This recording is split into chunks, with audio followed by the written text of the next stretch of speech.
I'm going to ask you people today,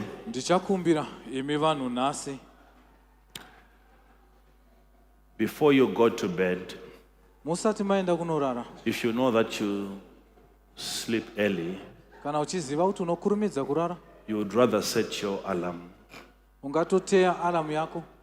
but you know that you go to bed late.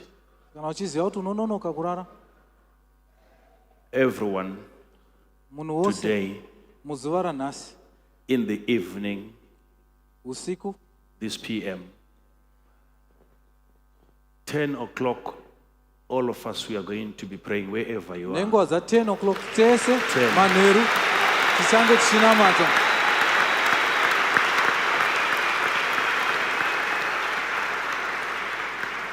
For 30 minutes, don't stop.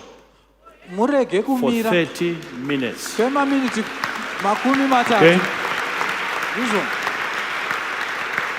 Now, because of the time difference, I don't know what other people are going to be doing. But just make sure that according to our time, that's the time that you are praying. Pray for 30. From 10 to half 10. Okay?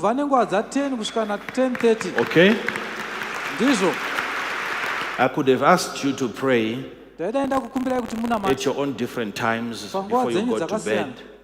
But there is uniformity. There is something that is going to be triggered.